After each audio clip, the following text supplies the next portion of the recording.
over there, which is that the cost might be about $1 million in bandwidth and hosting per day, so about 300 million per year. And the most generous forecast I could find for YouTube's revenues were about 200 million in 2012. Now I would guess if it was a year ago, or even perhaps 9 months ago, that wouldn't have mattered, because what mattered was gathering as many people together. But now I think, given what's happened in the credit markets and the availability or the lack of availability of finance, what matters far more is liquidity. And it's quite possible that the cost of empowering people to upload video may become just too great based upon the current model. So whilst there has been power granted to the people, that power has to be monetized, it has to be paid for in some form. And the challenge is, at the moment, the revenues aren't available. And in terms of user-generated content, and I'm referencing one of the reports that Deloitte did for the Edinburgh TV Festival, which is the largest festival for TV creatives in Europe. And we did a survey of the UK public as part of that. And what it found was, in terms of user-generated content, so in terms of the content created by the people, 50% of the public was not interested in watching user-generated content. And 49% were happy with seeing what the people had created for a minority of the time. And just 1% wanted user-generated content to be the majority of what was shown. So even though we're extending the ability for people to offer their creations to everybody, that doesn't mean that those creations will necessarily be taken up. So based upon this survey of the UK population, there's very little demand for it. And there's another point further below in terms of how you make money from the people's content. And the challenge is, if you're an advertiser, you want to know what you're advertising next to. And the difficulty of user-generated content is it's very difficult to, for an advertiser to know where his or her client's brand is going to be put next to.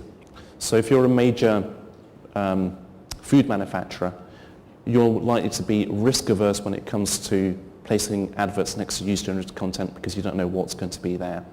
Whereas Hulu.com, which is online TV, but is for professionally produced regular television content, 40% of the content carries advertising. So there's a difference in monetizability, in revenue creation between user-generated content and professionally created content. And as another example of the cost of empowering people, this is some data here and some feedback from about Facebook, which I guess many of you here will be part of. And the numbers at the top, 15 billion is the number of, is a valuation given to Facebook about this time last year when a stake in it was purchased by Microsoft. 100 million is the number of subscribers that it had about a month ago, although I've also seen some estimates that it's 120 or 140 million now. $300 million is the estimate for revenues for it. 150 million is the estimate for cost. And so the average revenue per user per year is about $3. Now you'll know that Facebook is mostly based upon, again, generated content generated by people. And the great thing about Facebook is it allows people to interact with other people without intervention from other entities. And the great thing about Facebook is it has so many subscribers. But the challenge that Facebook will have probably in this era, and as Carlos referred to, we're now in a period of turmoil, is that people may want Facebook to make money far faster than Facebook, with its current management, may be able to. The quote here from Mark Zuckerberg, the CEO of Facebook, his estimate was 3 years from now, Facebook would make money. And in the current markets, that may not be sustainable. And I think I'll end here on this slide in the interest of time.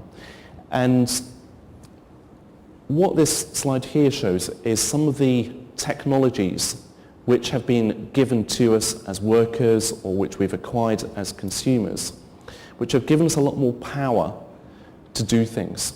So if you think of everything from the laptop PC to email to the GSM mobile phone, each of these has in turn made our ability to communicate far better.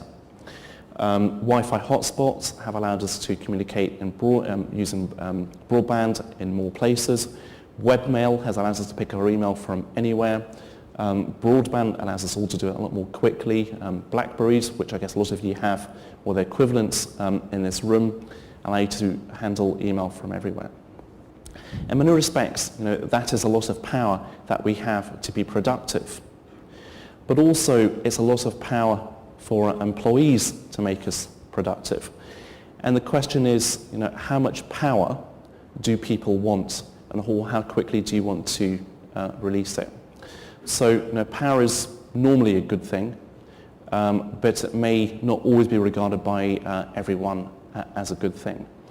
And so as we move towards 2020, one of the questions we have to face is, how do you control power? Because power uncontrolled is probably less impressive than no power at all. So some initial thoughts on power to the people. Thank you very much. Thank you.